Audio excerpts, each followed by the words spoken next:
Hello everyone, and welcome back to Joshua chapter 2 in 5 minutes. This is our second study in the book of Joshua, and we've of course got our free PDF that's available online for you to download, and eventually all these PDFs will be put into a hard copy book, and there will be a link down in the description when those books are ready.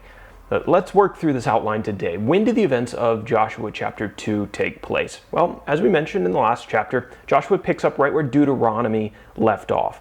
The Israelites were just about to enter into the promised land after they had wandered in the wilderness for 40 years. The Israelites were in the wilderness from approximately 1490 to 1450 BC, which places the events recorded in Joshua 2 about 1450 BC. In terms of our characters, I've finally taken the Israelites off of the character list. They were in every single chapter in the book of Deuteronomy, and at this point you just need to assume that the Israelites, the descendants of Abraham, Isaac, and Jacob, this large nation of people that we're talking about, they're in every chapter basically in Joshua and for the foreseeable future. So just know that they're there, but I did take them off of the outline. They are in chapter 1. But other than that, Joshua is still on here. He is the leader of the Israelites. He took over after Moses passed away. Rahab, she's a somewhat famous Bible character. She was a harlot who lived in the city of Jericho. And then two spies. Joshua sent two spies across the Jordan River to spy out the land and specifically the city of Jericho and to report back on the status of the city. Where did these events take place? The Israelites had been in Moab for a long time, northern Moab, specifically in a place called Shittim, which you'll see on the map across the river from Jericho. In terms of our outline for this chapter, I've got everything under one section. Joshua's two spies meet Rahab in Jericho. This is somewhat of a famous Bible story. This is verses 1 through 24, the whole chapter. So Joshua sent two spies across the Jordan River to spy out the land and specifically the city of Jericho. After the spies entered Jericho, they went into the house of a prostitute, and the prostitute's name was Rahab. I suppose if you're going to go to a place where no questions are going to be asked, that, I suppose, is a place to go. So that evening, though, it came to the attention of the king of Jericho that there were spies in his city, and he sent men to Rahab's house to figure out exactly what had happened to these spies, because he had heard that they were there. When the king's men arrived to question Rahab, she told them that the spies had exited the city just before the gates had closed. And so they had already escaped. And if the king's men hurried up, maybe they'd be able to pursue them, overcome them, and catch them. But in reality, Rahab had hidden the spies on the roof of her house to protect them.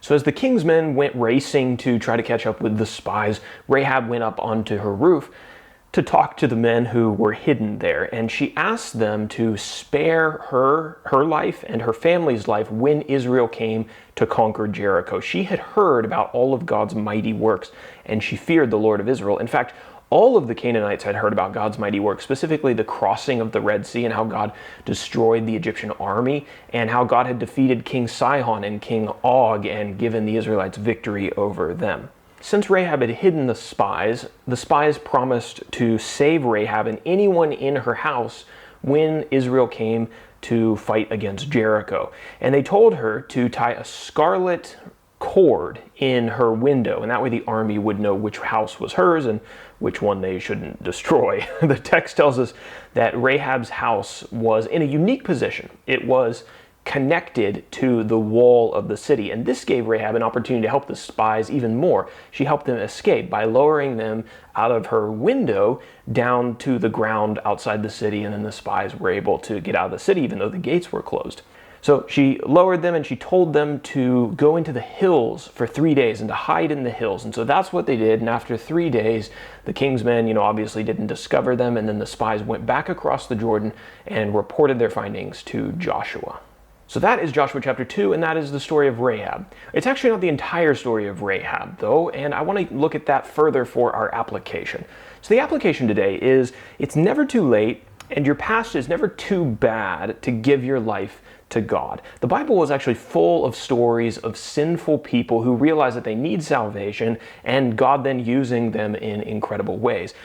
Rahab is the perfect example of this. Rahab actually becomes really, really important in the history of the Israelites and in the history of the Jews as we come to read about them in the New Testament. She was the mother of Boaz, who married Ruth, who's featured in the book of Ruth. She was the great-great-grandmother of King David, who's arguably one of the most important characters in all of Jewish or Israelite history. She's listed actually as one of the ancestors of Jesus in Matthew chapter 1, verse 5. So what's the application for us? If your past is filled with sins, it doesn't disqualify you from honoring God with the rest of your years.